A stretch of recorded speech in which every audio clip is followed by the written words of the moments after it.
Fab. Looks like we've got a pretty good turnout. Numbers are slowing down now, so I think we're probably good to start, which would be great. Okay, cool. So welcome everyone. I'm Rachel Haye. I'm Associate Director at Regen. I'm currently on secondment into the COP unit in the strategy team in the Cabinet Office, where in addition to making COP a success and mucking in where I can, I'm also galvanising the clean energy sector in support and behind COP. So I'd like to welcome you all to this ReWiRE session. So we're calling these cutting edge issues of the energy transition. So today, I'm delighted we've got a lunchtime lowdown on the Climate Change Committee's progress report to Parliament 2021, which was released at the end of June. So please do introduce yourselves in the chat, say hi, let us know where you're from, and perhaps to kind of get things going, if you can drop your one key ask for the net zero strategy, which is due in the autumn, if you have one, into the chat, then that would be great. And then you can kind of keep going with your side hustle on the chat. I always like it when it's busy. So most of you hopefully know who ReWiRE are. There's a few familiar faces on the list, but there's also some new ones. So I thought it was worth kind of saying, so ReWiRE is Regen's Women in Renewables Network, and we recognise that we need all of the talents of society if we're going to tackle a challenge as big as achieving net zero. And our vision is a clean energy sector with women at the heart and gender diversity are priorities at all levels, making for a more resilient and innovative industry and probably much more fun. So the name ReWiRE, we rebranded at the beginning of the year. That very much embodies the network's focus on how we can rewire the energy industry to be more gender diverse and to be an inclusive place for good. So that's a bit of a background. So hopefully you're in the right place.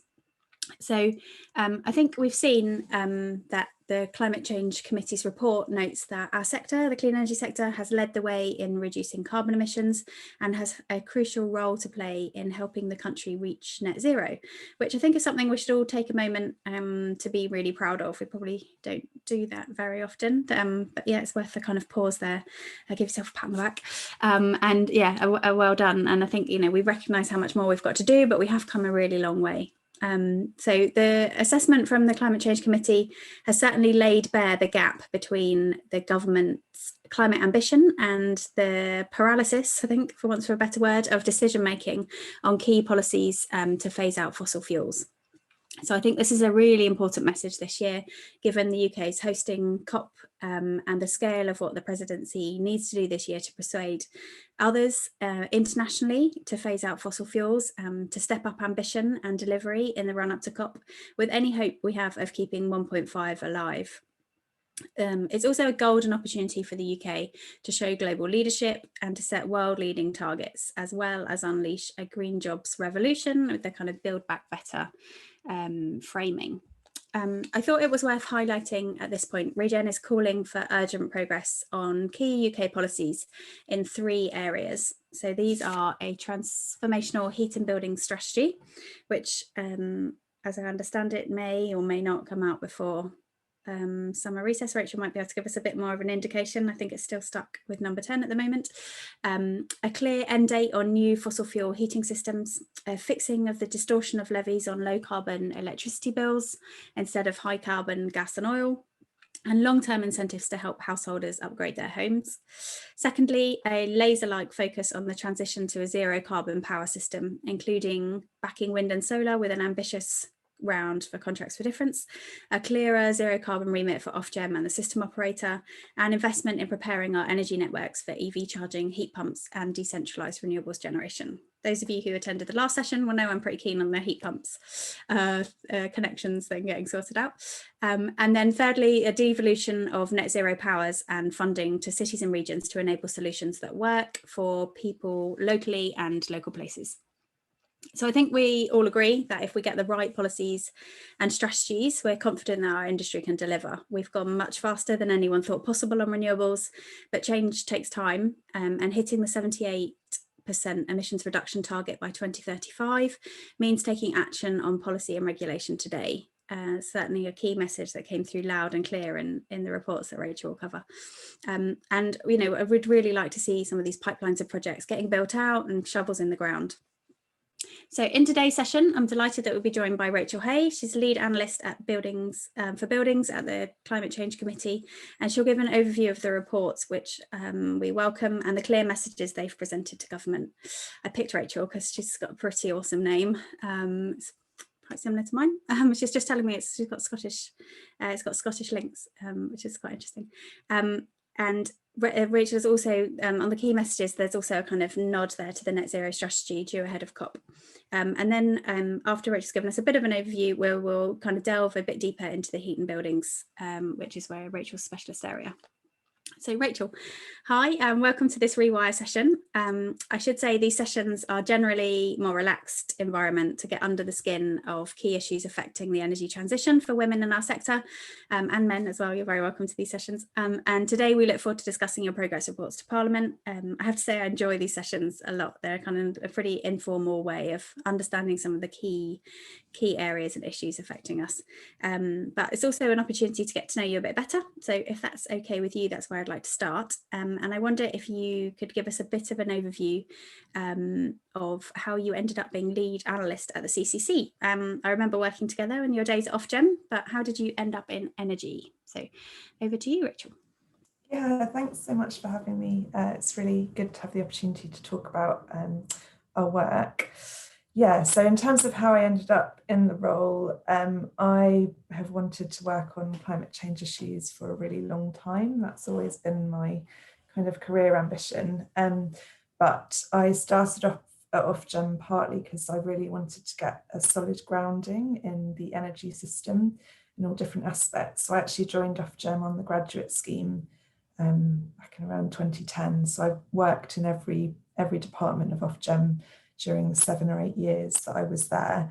And then towards the end, I specialised in flexibility because that felt to me like one of the biggest areas where we were missing opportunities to make more rapid progress. And also I worked on kind of the DNO to DSO transition and lots of those aspects of it. And then from there, applied to a role at the Climate Change Committee, which has always been my ambition. Buildings is preaching to the converted, but as a lot of people here know, it's one of the trickiest areas that we're faced with. So I've been at the CCC for about over 3 years now, and I'm the lead on residential buildings decarbonisation. So I led on the analysis most recently for our 6th carbon budget work, but prior to that, our advice for net zero and also our Homes Fit for the Future report. Well, you certainly didn't pick an easy area, and definitely definitely a challenge, isn't it? Yeah. Which is good. Rachel, also part of ReWiRE, we're keen to see kind of more women in that kind of policy and regulatory space and having influence with various government departments. What's your experience of kind of working at Ofgem and now at the CCC influencing government? Like what's kind of representation looking like? Is it fairly even now, or is it impacting meetings? I think most women in the sector will probably be familiar with the fact that it kind of differs depending on which side of the fence you're on. I mean, in Ofgem, I spent an awful lot of time in meetings where most, if not all, people on the industry side were kind of male, and then there was a bit more of a split when it came to government. But yeah, I think that is changing, and I've never found it kind of a problem. But I think it's a really good thing to encourage women into the area and into these kind of really technical questions. And I've always found it kind of a really positive experience. Great, thank you. So let's move on, Rachel. So you've prepped a few slides to talk us through the headlines from the reports, then we'll move on to questions and a bit of a discussion. So just to say, it's really great in these sessions if everyone has their camera on, and we treat it a bit more like a meeting or as close to in person as possible as we really can. Appreciate it's 12 o'clock, so you might be eating your lunch, which is fine. And yeah, just keep things going in the chat. Please, when it comes to asking questions, if you can use the raise your hand function, and I'll bring you in if you turn your camera on to ask questions directly. I think that's the nicest way to do it. So Rachel, I'll hand over to you, and yeah, great. Brilliant, thanks so much. Yeah, so as Rachel mentioned, I was asked to come today to talk through summary of our 2021 progress report to Parliament, and also a bit of a deeper dive on what we advise on heat and buildings. A bit about the CCC for those of you that might not know, but we're essentially an independent statutory body. We were established under the Climate Change Act in 2008. So our purpose is to advise the UK and devolved governments on emissions targets, and we report annually to Parliament on government's progress in doing so. So I'm here today to really talk you through the latter in the form of our latest progress report. So we provide this annual progress report to Parliament where we go through trends for emissions and government progress in meeting emissions targets. And this year we had kind of a bumper set of reporting. So we reported both on mitigation progress, but also progress in adapting to the changing climate. So I'm going to focus mainly on the former, but I'll touch on the latter a bit. And Rachel, you asked just then if I had kind of heard anything else on the heat and building strategy, but I'm afraid we're kind of as much in the dark as everybody else, really kind of waiting for that to come out. You know, it's clearly very, very urgent that we provide clarity on a lot of these areas. I think what we can do today is kind of talk you through some of the things that we're particularly keen to see on it, and I'm really interested to hear from everybody in the group as well what kind of their priorities are. So Grace, if we move on to the next slide, and you can click through the animations on this. Just firstly, just understanding what happened to emissions over the past year. So as you can see, this is a chart breaking down emissions sectorally, historically, but also you can see kind of 2020 and kind of last year as part of that. And as you might expect, COVID-19 caused a substantial drop in emissions. They fell to a level which was almost half of where emissions were in 1990, and it was a 13% reduction from the previous year. The other thing that's always noticeable from this chart is, as you talked about already, Rachel, the emissions from decarbonising power. That's the big success story we've had, really, 70% reduction over the last 8 or 9 years. And that's largely been something that it's been possible to deliver without people really noticing it. And I think that's why it's been, possible to do it to that extent. I think the world that we're in now is that the areas where we need to really be delivering reductions have much more direct impacts on people's lives. And I think that's partly why we've seen more reluctance to, I guess, have kind of upfront difficult conversations about some of the things that need to happen. So just coming back to the emissions, so the vast majority of the fall was associated with reductions in emissions from surface and air transport, which isn't really a surprise given the travel restrictions that we've seen, also in areas like manufacturing and construction and shipping. In my area, so in buildings, we didn't really see a drop. Essentially because the shift to home working doesn't necessarily mean lower emissions overall. It's, the way that it will impact is quite a complex balance of efficiency of kind of commercial and home heating systems. I think the main thing to say is, this year is quite different to other years in that we really can't take these trends as a basis on which to judge lasting changes to UK emissions. We did a bit of analysis for the progress report, which showed that if we continue at pre-pandemic rates of emissions reductions and run out of road effectively on electricity emissions savings, emissions in 2035 will be double the level that they need to be. And so it's really critical to understand how we're progressing on the ambition and policies to drive lasting emissions reductions. And if I just at a high level talk you through where we came out on our assessment of how government's doing on ambition and policy. So we divided our assessment into those two areas, ambition being, where has government said it wants to be at certain dates, and policy being a closer look at what have government, committed to in concrete terms about how this will be delivered. And, the positives are that I think we really welcome the areas where ministers have accepted our advice on the future path for UK emissions. So the setting of the UK's 2030 nationally determined contribution, the passing into law of sixth carbon budget, which is pretty momentous, and also the decision to bring international aviation and shipping emissions within UK carbon budgets, which we've also recommended. Also, though, kind of alongside that, there are areas where we are very worried. So, one is that we're not seeing the step up in ambition and resourcing of adaptation that's urgently needed. The other is that there's this contrast between the willingness to set ambition for emissions reduction and a reluctance to implement the kind of realistic policies that are necessary to achieve them. So we don't yet have a coherent plan to reduce emissions in the critical decade ahead. And as you mentioned, Rachel, this year has to be the year to do it. We don't have time to delay any further. And what we see in the lead up to COP and out of the various strategies, which we're all kind of waiting with bated breath for, we have to have a really ambitious and comprehensive set of policies coming out of this.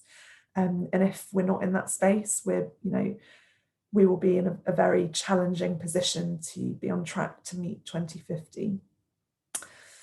I think generally what we're seeing is this pattern of government strategies that are coming out later than planned. And then when they do come out, they're kind of short of the required ambition is kind of what I think we've seen historically. So if we go on to the next slide, Grace, what I was, and you can just click through some of the animation again. What I was just going to talk through here is our assessment. We essentially did a bit of a RAG rating of government ambition and where we think it sits against what we've got in the sixth carbon budget.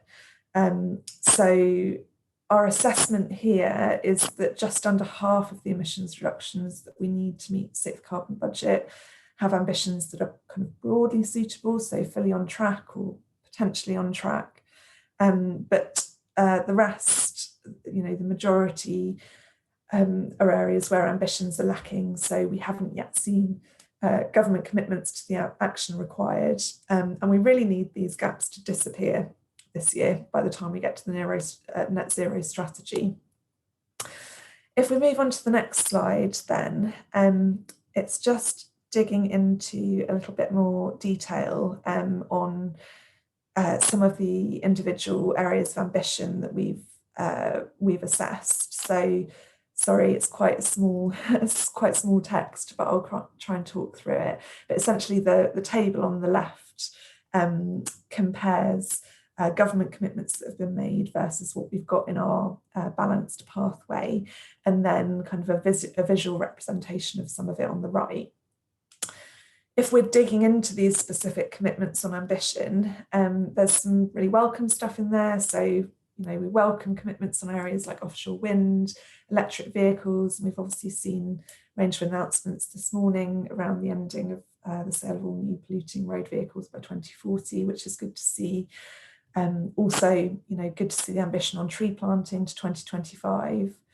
But there is also this emerging picture that government commitments are falling short of the mark. And the chart on the right really shows this. So, one of the areas that I'm responsible for assessing heat pump ambition, government have committed to 600,000 heat pumps a year going in by 2028. We've got 900,000 in our scenario, our balanced pathway. And it's worth saying that, it is part of the design of the Climate Change Act that targets don't have to be met in the way that we set out. But the thing is that deviations have to be credible, so that if you're under-delivering in one area, you're making up for it elsewhere. And the problem is that if you want to reach net zero, you really have to be stretching on all fronts. There's essentially no way to deliver it without doing that. And so, at the moment, we're seeing under-delivery across a range of areas without any kind of coherent plan for making up for it. And that's really why, we need to see a coherent strategy, a coherent net zero strategy coming out. If we just go on to the next slide. This essentially is an assessment. So every year we produce a set of recommendations as part of our progress reports. And then we have kind of deadlines against them, and then we assess whether or not government has met the the recommendations of the previous year. So this is a traffic light rating of the extent to which recommendations from last year's report have been met. And looking at the 92 recommendations from last year's progress report, only 11 of the actions have been achieved in full. There's a much larger proportion that then fall into the camp of being underway or partly achieved. So it's great that some progress has been made, but those differences really matter. So underway is often reflective of strategies which are kind of imminent, and partly is indicative of where we aren't being sufficiently ambitious or making progress quickly enough. And you can see as well here that we do really have a situation where we've got multi-speed government. So, we've been particularly concerned about the rate of progress from MHCLG and from DEFRA.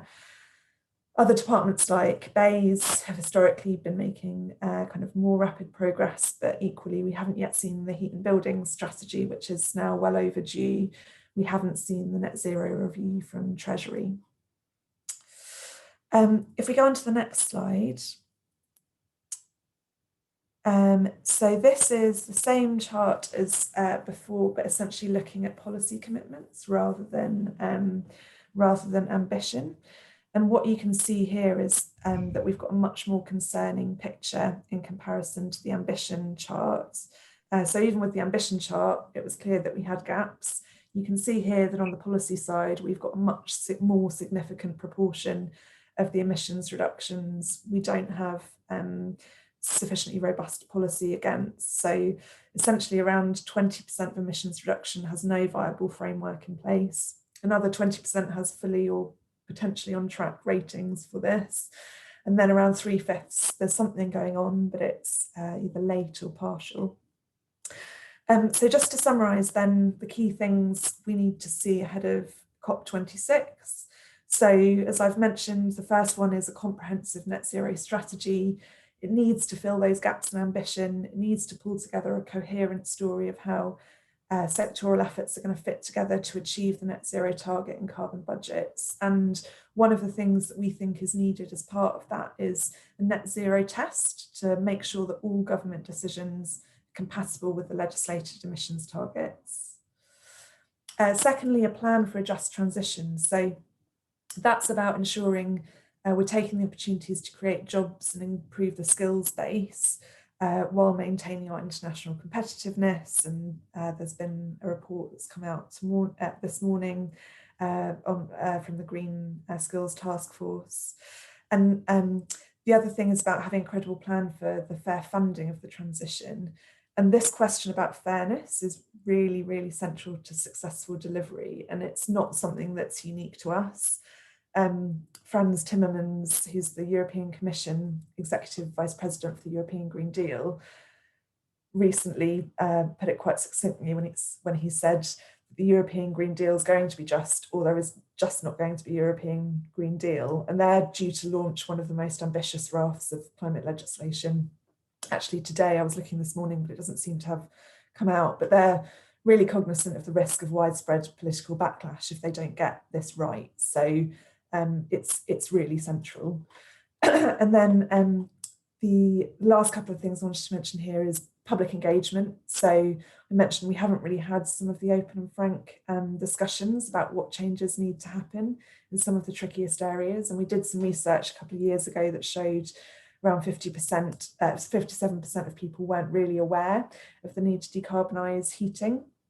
And yet the Climate Assembly work has shown us that when you really engage people in it and help them understand what needs to happen, the reaction is overwhelmingly positive. So from that work, 86% supported a ban on sales of new gas boilers from 2030 or 2035, which is actually, really, really quite significant.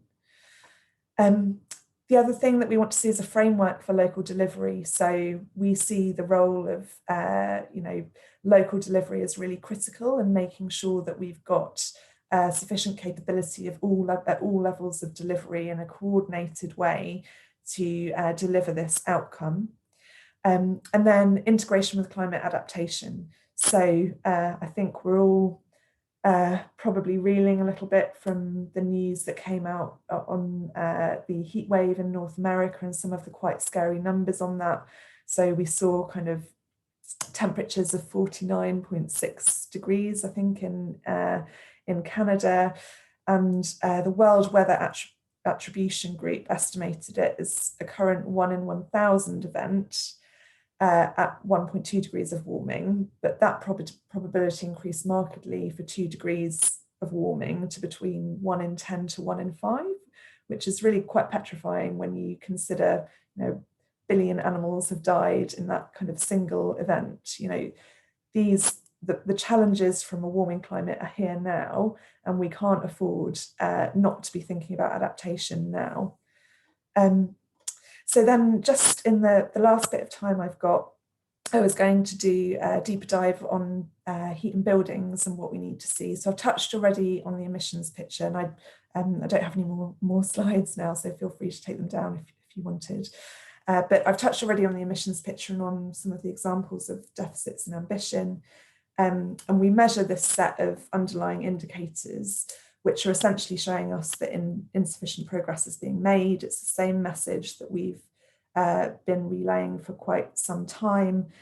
So, there's little progress in updating the building stock. Insulation rates remain well below the peak market delivery we saw up to 2012. So we know delivery is possible, it's just not happening with current policy.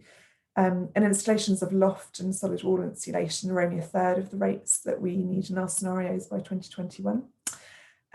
We saw a slight rise in heat pump deployment to around 36,000 last year, but it remains significantly below the rates that are needed over the next few years. And then looking at how buildings policy is doing, so on the residential side, 2 of the main areas, low carbon heat in existing homes is rated as falling behind and having major risks. So we only really have a clear fossil fuel phase out ambition for off-grid homes at the moment, and that's only kind of 15% of the stock. I've already mentioned the ambition on heat pumps is not where we think it needs to be higher. We've also got insufficient financial support planned. So the RHI is set to fall away. Clean Heat Grant only covers around 12,000 heat pumps a year, but we need around 415,000 a year by 2025. For low carbon heat networks, we need 25 terawatt hours by 2030, but current funding by our assessment is kind of only consistent with around 2. Also, energy efficiency in existing homes. So some policy progress.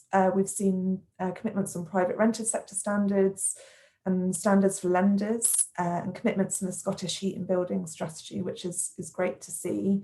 But, on the other hand, there's been the cancellation of the Green Homes Grant and the voucher scheme in March 2021. And, we're still at the moment without a direct to household delivery mechanism to fund energy efficiency improvements in homes. EPC reform remains nascent. So in terms of what's needed now, for buildings decarbonisation, we structured our advice in the progress report around 4 kind of policy areas that we had brought out in our 6th carbon budget advice. So the first one there is about setting a clear direction. The first aspect of that is having a long-term standards trajectory for both energy efficiency and low carbon heat.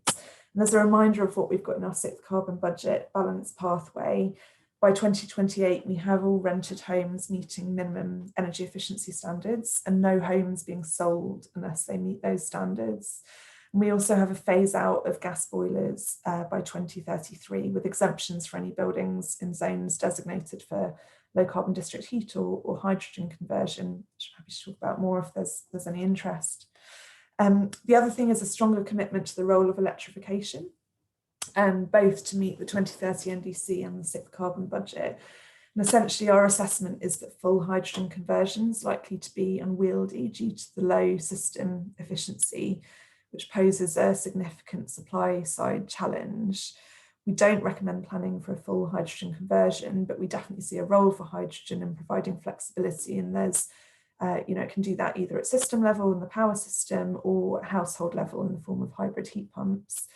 But essentially, our view is that there is this primary strategic role for electrification in any future world, and that means that we need to be making progress now with deploying heat pumps. The second policy area is about making low carbon financially attractive. So, clearly people need to be incentivized to make the right choices. There was this commitment in the Energy White Paper to look at allocation of energy costs, but we don't yet have a plan for how price signals are going to be reformed to drive low carbon choices. And we've got funding routes such as the RHI falling away. What we really need is a multi-year programmatic funding regime. We don't want kind of small piecemeal bits that don't give sufficient industry around sufficient certainty to industry around upskilling and kind of forward sight of where we're heading. We need this multi-year programmatic approach to funding. And as I mentioned before, equity and consideration of costs has to be at the heart of that. The next one is enabling measures. So information, people need to be given the right information, and we need to be doing more to make EPCs fit for purpose. Given that they're one of the key levers government intending on using, we need them to drive the right measures, to do so in a holistic way alongside low carbon heat and adaptation measures, and be moving towards green building passports. And then skills, we have to be preparing for skills demand now. There was a really helpful CITB report on those issues that we fed into quite heavily and was based on our scenarios. And today the Green Jobs Task Force report was published announcing the intention for further work on this. And then the final thing that I just wanted to finish on is what we've termed getting on with it. So Rachel, you mentioned at the beginning this kind of paralysis that's very dangerous really in terms of not enabling us to make progress. And we don't think that we need to be in a position where we feel paralysed. I think there has historically been this perception that, for on the gas grid, there is this one big decision on what, if you're going to electrify or use hydrogen. And our advice is that rather than having a single big decision, government need to take a geographically planned approach to heat decarbonisation. And that essentially entails a series of decisions on which areas need to be zoned for access to heat networks and for access to hydrogen. And there's an urgent need to formalise a governance framework to drive decisions on heat infrastructure and zoning from the mid-2020s, including a role for area-based energy plans, which we'd also envisage local authorities would have some role in. This needn't necessarily mean that people in these areas are forced to use those respective technologies, but that may be appropriate in some cases, like for heat networks. But it's rather about making sure that decisions are made so that people can make an informed and empowered choice about how they're going to decarbonise their home.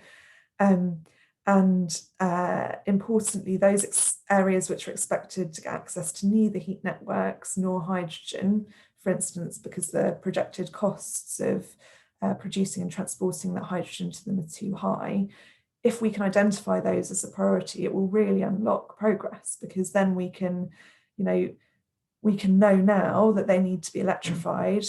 Networks can get on with reinforcing where they need to, and people can get on with planning their retrofits around the installation eventually of a heat pump.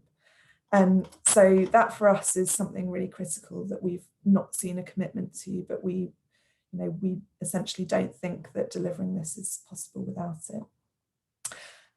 I'll leave it there, Rachel. I don't know if I've gone over time. No, Brill, that was really helpful. Thank you, Rachel. It's a great overview. It's good for you to stop for a breather, probably. Yeah, no, really, really helpful. I feel like I should, in an in-person event, we crack out the wine and be like, oh God, there's so much to do. It's a bit early.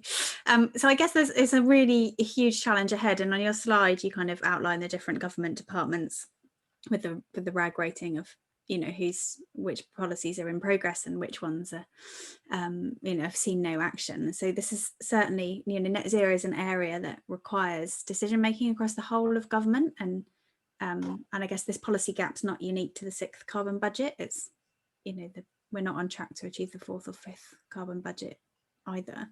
And I do you really think the kind of mechanics of government are set up to deal? Do you think a net zero test is enough? Do you think that, you know, the government can really kind of deal with this? And I guess we're also seeing the net zero review from Treasury come out hopefully at a similar time to the net zero strategy, and it feels like those two have to be so aligned. Like if the money's not there to support the policies, then you know, it comes back to your point that there's such a funding gap as well as a policy gap.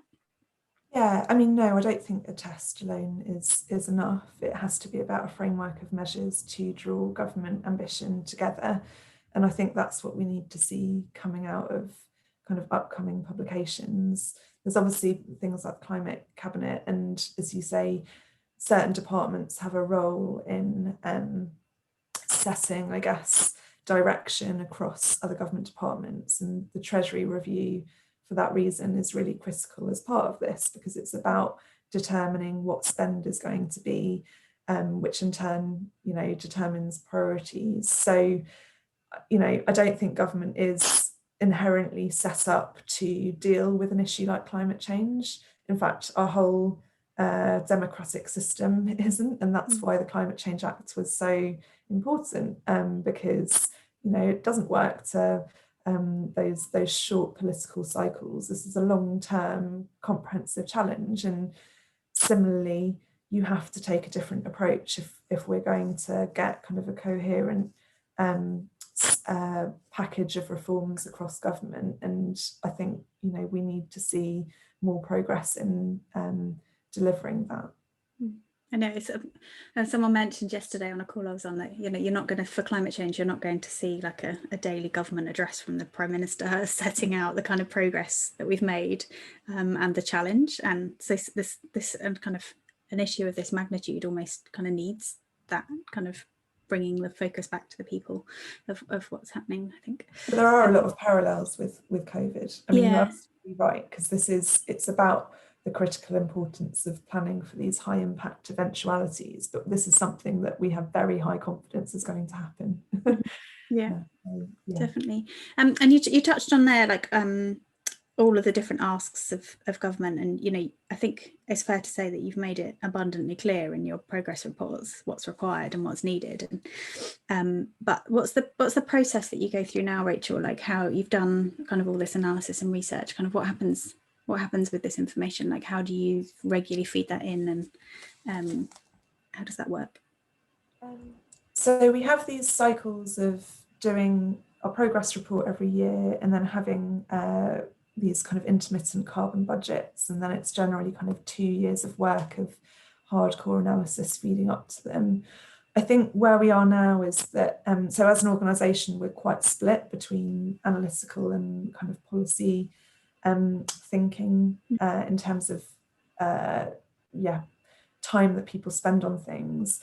But I think what we're keen to do, given that we've just done a really in-depth analytical exercise, is to spend the next few years really drawing on that. There's a lot of richness in the data, and we tried to publish as much as we possibly could so that other people can also dig into it and amend it and take their own kind of readings from different aspects of it. I think that we are particularly keen to spend time feeding in more on what the policy implications are, because as you saw from those RAG rating charts, that's really where the gap is. In addition to some of the ambition gaps, we need to be getting the policy right now to deliver these things. It's about delivery, it's a delivery challenge. So I think that's where we want to be spending more of our time over the coming year, definitely. Great, thank you. That's helpful to know. And I wonder, like, as we move towards, it feels like for ZEVs, we've had a process where we've set up the market, we've partly put the infrastructure in place, and then we've kind of set an end date. And is that, and we can see that maybe happening for fossil fuel heating and off gas grid areas. Like, is that an approach that you think could kind of like set the tone, I guess, for other approaches in other areas? Yeah, I mean, definitely in buildings, we see these long-term standards as the, you know, the linchpin, if you like, of delivering this. So we did a call for evidence actually when we developed the sixth carbon budget, and one of the key things that was quite common across responses was that people felt that there was a need for regulation to be one of the pillars of delivery. And I think the thing is, you know, what the stuff that we need to do is really quite significant and requires a lot of planning. And as a householder, you need to know what you're going to be required to do in 10 years' time so that you have time to plan that out and to do it in a way that works for you. You know, understanding where you need to be in 10 years' time means that next time you renovate your kitchen, you can think about what things you might want to do at the same time. It means you can plan your energy efficiency retrofit, knowing what different heat solutions you might have access to, and so what might be most suitable for your home. So we think that's only possible if government are transparent now on the dates by which these things need to happen, and regulatory levers will come in so that people have time to think about it and plan effectively, and also so that we have the skills to deliver it, because we've had this boom and bust approach, which, you know, just it's killed some of these markets and investor confidence in some of these areas, and we have to, the only way to address some of that, you know, it has investor confidence and long-term commitments have to be part of that. It does, and that long-term commitment, that really helps to drive the cost down as well. Like, yeah. So it's kind of a win-win from that side. I think it's something Regen, we've, you know, in much of our lobbying around the Green Homes Grant, etc., we've been really pushing on the impact on the supply chain and not just the kind of difficulties of that and the cash flows, etc., but also the short-term nature of any kind of scheme like that is not helpful for the industry. Yeah. My colleague Mark, he has recently written a blog where he's an engineer, and he says he's increasingly convinced that problems are less technical and more about how we engage people in changing their homes and how their buildings are kept warm. Like, how ready do you think the great British public are to kind of decarbonise our homes and make some of those difficult decisions? So I guess it's coming back to some of the thoughts that I kind of mentioned earlier on it, which is that historically, I don't think people have really been aware of gas boilers as an issue. I think they've been much more aware of things like cars, because you can kind of see the emission, you know, you can conceptually, it's easier to understand, it's kind of more obvious. I think there has been some progress in that we've obviously started to see government documents talking about phasing out gas, amongst other things, but I don't think, you know, it's been kind of buried to some degree. It has come out in various, you know, there's obviously been concern raised in kind of various media outlets, but I think part of that comes from not having a really open and frank discussion about it and talking about it in enough detail. I think part of the problem is just touching on it in passing and then trying to move on. You know, we have to have a really honest conversation about it. And as I say, when we have done that and we've engaged people on the opportunities of doing all of this, the fact that, you know, we've had these transitions before, this is not new. There's no reason why we shouldn't be able to do this. People's reactions are really positive, and I think we should take a lot of heart from that and give people credit and have those discussions about what needs to happen and what the best way to do it is. Yeah, definitely. I've seen some recent polling on, you know, people wanting the government to be more ambitious on climate policies and looking to make the change. I think that's quite encouraging. So we've got a quick poll. I'm keen to get everyone's views on what you think are the most important barriers to decarbonising heat in our homes. Is it awareness, uncertainty over the future of gas or other fossil fuels? Is it cost? Is it an absence of a clear course of action? Not supported key trigger points such as renovation sale and supply chain issues. I imagine be quite a lot of these, quite a lot of the issues. But it'd be interesting to see kind of where the balance lies in terms of key areas. Do, if you've got more thoughts as well, do drop them in the chat as well. It's quite an interesting area. So I think most are coming in now, your votes. I can see 60 of you out of 86 have voted. So. Okay, Brill, Grace, shall we bring up the results there?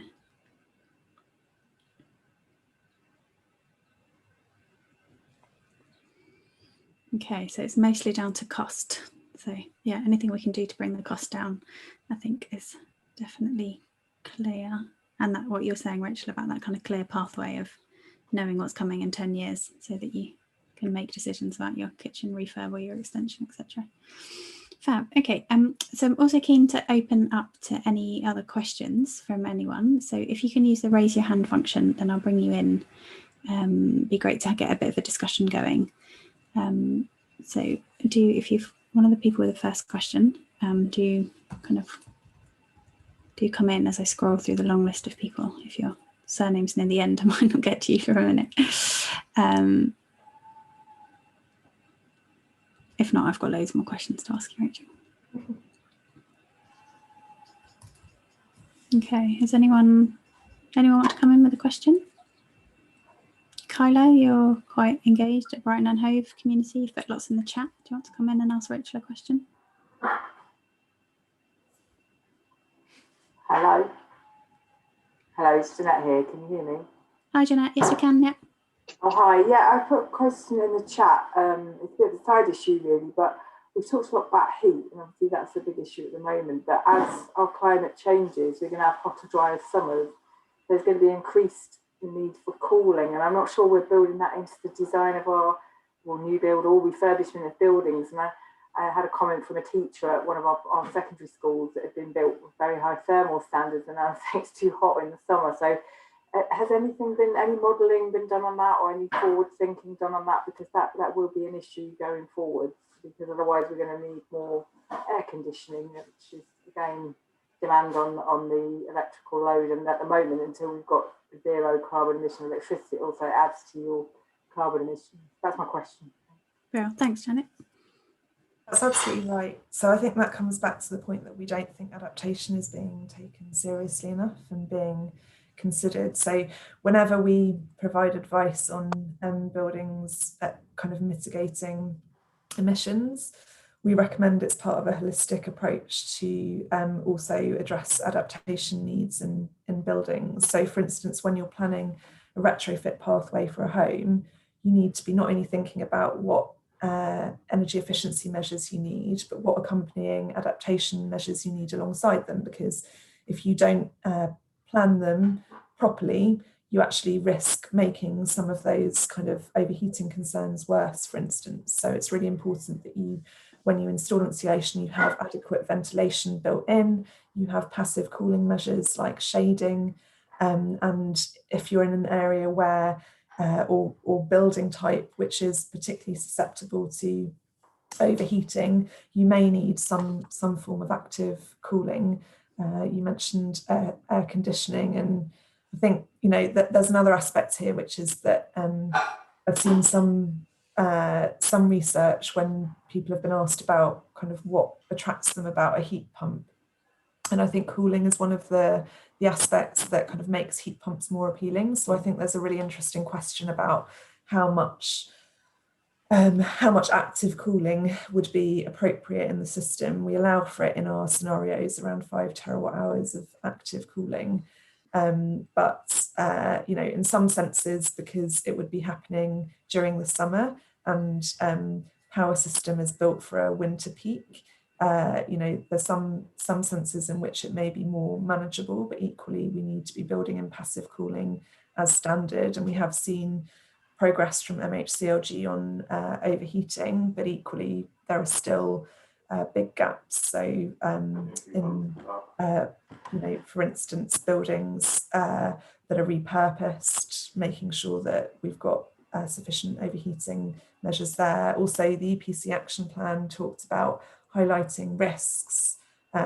We basically said EPCs need to advise not only on energy efficiency measures, but also adaptation measures. And I think at the moment, the plan is to highlight risks related to overheating from putting insulation in, for instance. But in fact, that's not solving the problem. What we need to do is tell people the whole, selection of retrofit measures they need in order to holistically improve their home and make it more comfortable year round. Absolutely, thanks, and the funding mechanisms need to support that and not be just targeted at one or two things, which tends to happen at the moment. And also it's just a cultural thing. You go to Southern Europe, people have got blinds and they've got shutters. they close them to keep, passive, without having to use cooling, and just use some of those measures, but we're not used to doing those. Education as well, purge, ventilation. Thank you. Well, Cara, you've got your hand up for a question.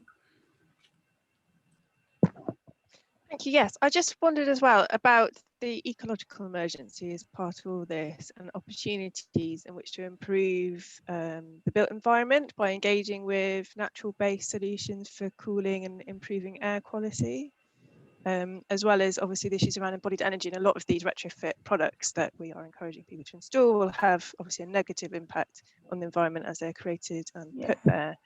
I just wonder what your views on that and how that can be included. Thank you. Yeah, so yeah, definitely two areas I probably haven't touched on so much, but we do have recommendations on those as well. So absolutely kind of greening areas as part of passive cooling strategies, and I'd encourage you to read some of our adaptation reports to look more at some of that.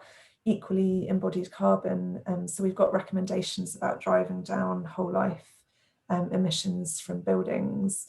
One of the things that we're really keen to see is a substantial increase in wood-in construction. And government did announce some plans, well, a plan to make a plan in their trees action strategy. But effectively there, we've done lots of assessments of this in the past, looking at the best use of biomass across the economy, given that there's only a certain volume that it will be possible to produce. And one of the best places you can use it is in wooden construction, making sure that we're using those materials which sequester carbon, lock it away, and then are effectively disposed of at the point that they need to be, such that we are making sure that we are taking as much carbon out of the air as we can. Great, thank you. MCMD, I'm guessing that's not your actual name, but it'd be great if you could introduce yourself. That's the short code. I didn't realise it had come in as that. I was interested with the statement that advice to government for either electrification or hydrogen for heating could be based geographically. My understanding is that apart from the cost, which is the biggest barrier to heat pump deployment, the retrofit building stock suitability is then the largest factor. So Delta Re's research said that around 50% of homes are hard to treat and therefore expensive to treat. So I just wondered why you'd come to a conclusion for a geographical basis rather than a building type basis. So that's a really good question. I don't think they're necessarily different though. So I think the first thing to say is that when we say geographical, what we mean is, you would want to look, let's say you could do it at different geographic scales, but let's say at a regional scale, what heat decarbonisation solution or patchwork of solutions might be most appropriate for that area. There's a whole range of things that you would consider in that. So part of it might be about how easy it is to transport hydrogen there or produce it. Part of it is also about how suitable the area is for heat pumps. So if you've got an area which geographically has a very high proportion of very poor quality housing, that might lead you to say, actually, for this area, it is more suitable for another solution. Having said that, hydrogen's not cheap. It's a very expensive fuel. So it's not necessarily the case that you can have less efficient buildings in an area that's running on high levels of hydrogen. What we did in our sixth carbon budget analysis was we looked at the most cost-effective balance between energy efficiency and low carbon heat. And I think, one thing that's sometimes a bit surprising is that both our analysis and Bayes is showing that you can technically have heat pumps in relatively inefficient homes. Mm-hmm. They will work. That's not to say that you want to, because what you want to do is have reasonable bills. And so that's why in any world, you really want to be prioritising getting the energy efficiency deployment out first.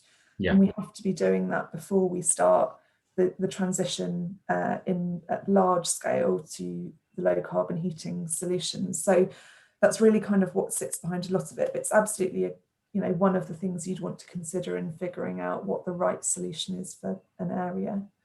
Yeah, I agree with what you said, that a lot of people portray this as a choice between electrification or hydrogen, whereas actually there's a partnership role for both. At the end of the day, we're on a journey towards full decarbonisation and net zero, but we have the issues we've got and what we've got to resolve to get there. Do you think that the cost of hydrogen can be reduced with the support of the heating sector, in that it will encourage investment, which will then reduce costs? So I think there's a lot of uncertainty around particularly hydrogen storage and the costs associated with that. And it's not, definitely I've got power sector colleagues that, or fuel supply sector colleagues that could talk to this in more detail. But I think that there's definitely,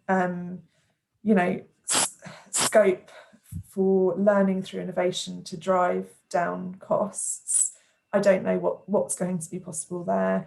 We did our modelling with, I think, kind of mid-level assessments of what you might need on hydrogen storage, but I suspect that some of that will also depend about the type of hydrogen rollout that you need, and how much of the country, what areas of the country are using it. So yeah, it's definitely a complex area, and I think that's one of the reasons why we shouldn't be just not doing anything, because we can't make that one big decision on hydrogen. We can make progress now in identifying areas which are very, very unlikely to ever get it, and therefore can get on with other solutions, or which are really suitable for things like heat networks, so can get on with that now.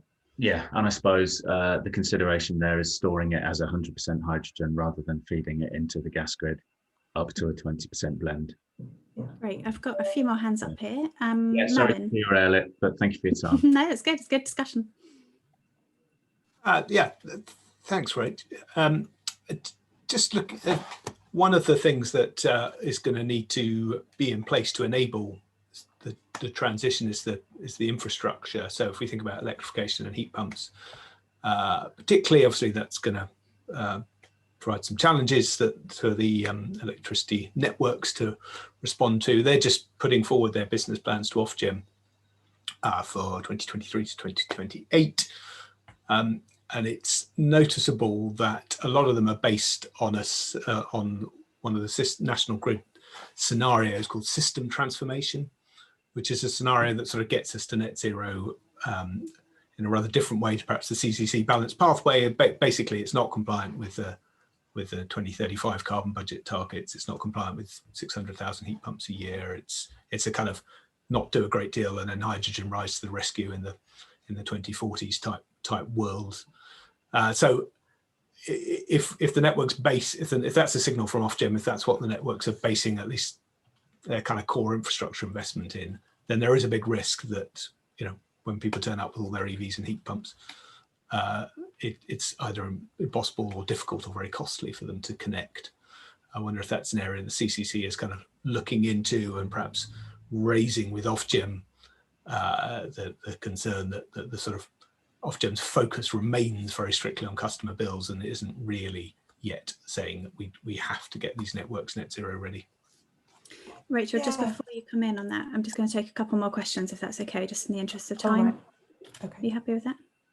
Yes, that's fine. I'll just try and write down a bit of Merlin's question. Okay, well, I'll answer Merlin's question, and then we'll do that next time. No, the answer is that we have been in quite a lot of discussions with Ofgem, and have been talking about the importance of, I guess, making sure that net zero is really built into where we're going, because I think there's sometimes it's easy to take the approach of kind of looking at the extent to being led by where government policy is currently at, rather than necessarily being led by what's committed to in the Climate Change Act. And I think the latter is where the law is and where we need to be designing things.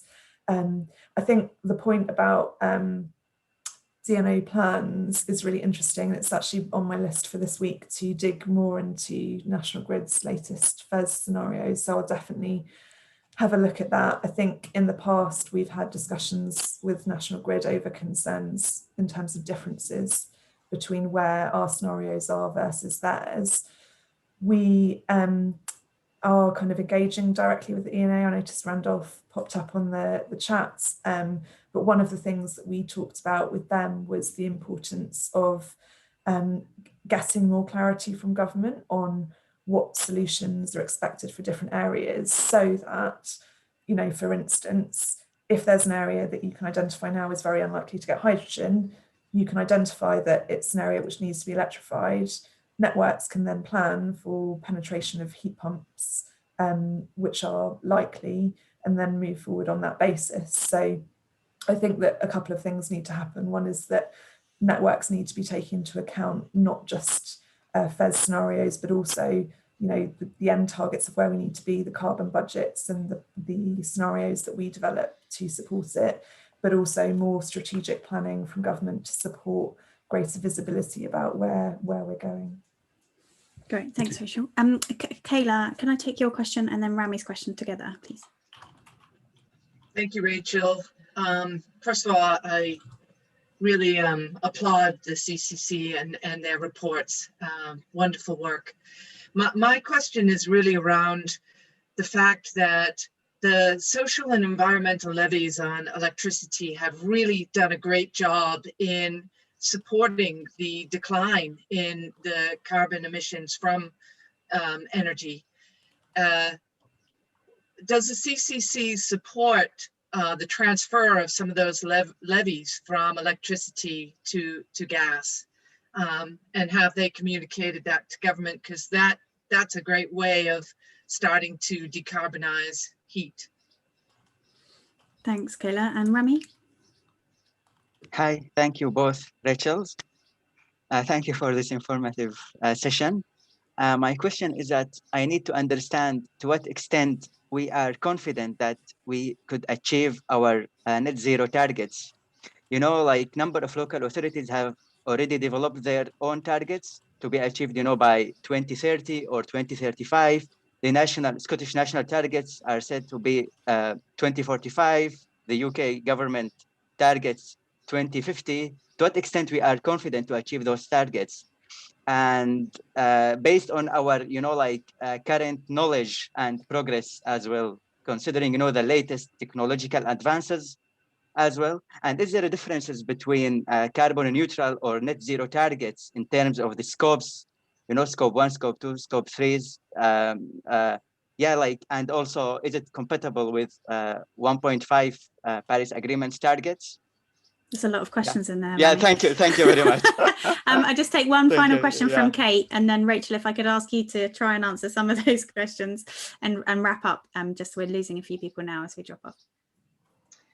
Yeah, I guess my concern is that, well, in Devon, we're now seeing how we can kind of move forward with a kind of whole retrofit approach to thinking about homes, and this being led by, you know, Devon County Council and the community energy groups across Devon. And, you know, my concern is that there's so much talk around decarbonising heat and air source heat pumps.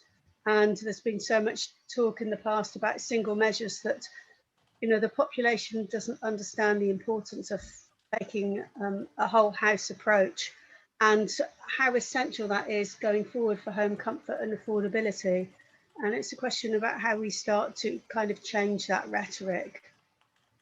Great, thank you. Rachel? Yes, I'll try and do quick answers because I think we're running over now, aren't we? We are, yeah, I'm sorry about that.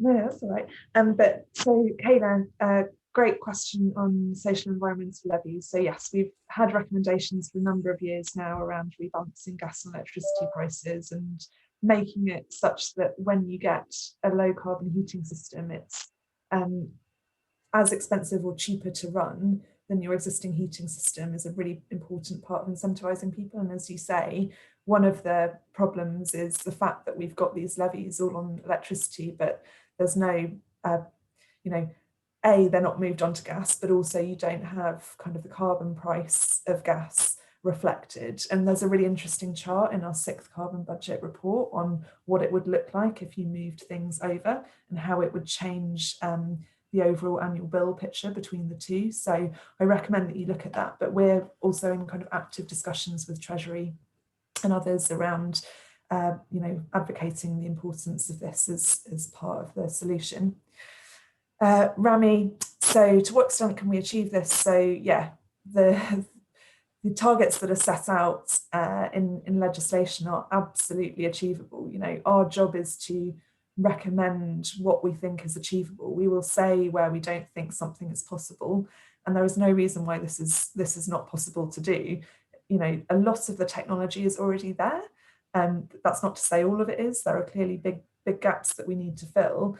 But I think if the last year's shown anything, it's that when you really have the necessity of doing something, you can do it. You can do it quite quickly and do things that you might not necessarily have expected that you'd be able to do. I think you also asked a question about compatibility with 1.5 degrees. So I think the NDCs that have been announced ahead of COP so far aren't compatible with Paris climate objectives. We need to be more ambitious to get there. You know, we've set out as the UK the ambition that we think should be consistent, but one of the big gaps at the moment is China, for instance, and unless we see you know, something coming out as part of COP in terms of the right level of ambition from China, then yeah, we won't be in a world where we're potentially compatible with that, and also more ambition from other countries. And then Kate, yes, absolutely, whole house approach is critical. And one of the recommendations that we've made around this is the importance of moving eventually from EPCs towards a green building passport. And the idea of the green building passport is that it is a lot more, it's kind of designed at the outset to be holistic in its approach to explaining what you need to do for your home. So the model was advocated originally by the Green Finance Task Force based on some work in the state of Baden-Württemberg in Germany, essentially it being this kind of retrofit roadmap for homes where you've got this staged view of everything you need to do to make your home net zero, and it being tailored to your home, and that passport following the home around and including adaptation as well as mitigation, giving you that holistic view so that you understand all of the things you're going to need to change and how they might interact. So yes, I will leave it there, but all really, really helpful questions. Real, thanks everyone, and thank you so much, Rachel. I really appreciate you taking the time today to talk us through the report. It's really interesting, and thanks everyone for a great session. And I'm really sorry, bad chairing, I've overrun, but I was kind of getting swept up. It's interesting stuff, so I could talk to you for at least another half an hour. But one thing just to say, I'm actually going off on maternity leave in September, but we're going to be recruiting for my replacement and are aiming to put an advert out at the end of this week on civil service jobs. So yeah, it's a really interesting role if anyone knows anyone that might be interested. Well, great. Thanks, Rachel, and best of luck with maternity. Enjoy it. All right. Take care. Bye. Bye. Bye then.